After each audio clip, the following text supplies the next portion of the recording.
আজ নানুপুর বালিকা উচ্চ বিদ্যালয়ে সম্পূর্ণ ফ্রিতে নাক কান ফুটানো হচ্ছে।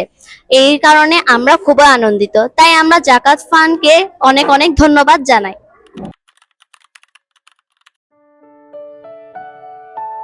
মানবতার সেবায় যেখানে ইবাদত সেখানেই জন্ম নেয় আলোকিত দৃষ্টান্ত। একটি স্পর্শ, একটি সেবা হয়ে ওঠে মানবিকতার প্রতিচ্ছবি। চট্টগ্রাম জেলার ফটিকছড়ি উপজেলার নানুপুর ইউনিয়নের শান্ত পরিবেশে অবস্থিত নানুপুর বালিকা উচ্চ বিদ্যালয়। সেই পবিত্র প্রাঙ্গণে অনুষ্ঠিত হলো এক অনন্য মানবিক আয়োজন। কিশোরীদের সুস্থতা ও পরিচ্ছন্নতার কথা চিন্তা করে অনুষ্ঠিত হয় বিনামূল্যে ঔষধসহ নাক ও কানফোড়ন ক্যাম্প, যা শুধুই একটি চিকিৎসা কার্যক্রম নয়, বরং ভালোবাসা, দায়িত্ব আর মানবতার এক জীবন্ত উদাহরণ। এই মহতি উদ্যোগ বাস্তবায়ন করে হোসাইনী দাতব্য চিকিৎসালয়, যার শেকড় গাথা রয়েছে দরবারে গসলাজু মাইজভান্ডারী গসিয়া হক মঞ্জিলের পবিত্র আধ্যাত্মিক আঙ্গিনায়, যেখানে সেবা মানেই ইবাদত আর মানবতা মানেই ভালোবাসা। অনুষ্ঠানে সভাপতিত্ব করেন মোহাম্মদ মোর্শেদুল আলম। প্রধান অতিথি হিসেবে উপস্থিত ছিলেন নানুপুর বালিকা উচ্চ বিদ্যালয়ের প্রধান শিক্ষক আবু হাসান চৌধুরী।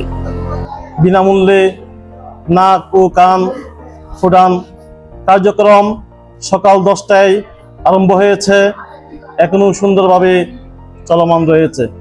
আমি সব কিছু নিজেই দেখেছি, সকল কার্যক্রম আমার অনেক চমৎকার লাগছে।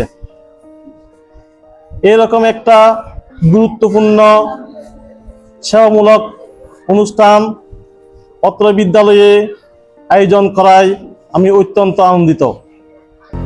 ডক্টর মোহাম্মদ বাহাদুর শাহর সঞ্চালনায় সম্মানিত শিক্ষকদের মধ্যে উপস্থিত ছিলেন মোহাম্মদ সালাউদ্দিন শরীফ, নিগার সুলতানা, সৈয়দা বিবি মরিয়ম মিনু, সৈয়দ নিয়াজ মোর্শেদ, সাজ্জাদ করিম সিদ্দিকী ও নাদিয়া আফরিন, যাদের আন্তরিক সহযোগিতায় এই মানবিক আয়োজন পৌঁছে দেন সফলতার দ্বার প্রান্তে।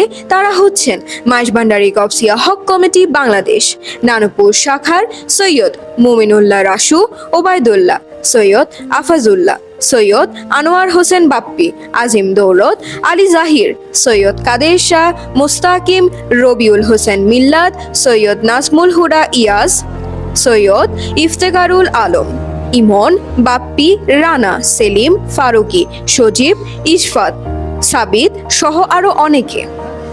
আজকে আমাদের স্কুলে নাক কান ফোটানোর অনুষ্ঠান হচ্ছে। এটি সম্পূর্ণ ফ্রিতে হচ্ছে। মাইজভান্ডার ট্রাস্ট কমিটিকে ধন্যবাদ এই আয়োজন করার জন্য।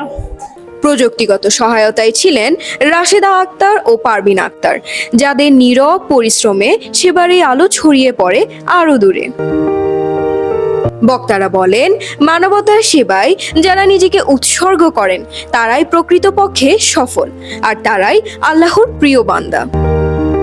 এই আয়োজন শুধু একটি দিনের ঘটনা না হয়ে বরং হয়ে উঠুক চলমান এক আলোর যাত্রা, যেখানে প্রতিটি সেবা, প্রতিটি হাসি ছড়িয়ে পড়ুক প্রতিটি হৃদয়ে, সমাজের প্রতিটি স্তরে।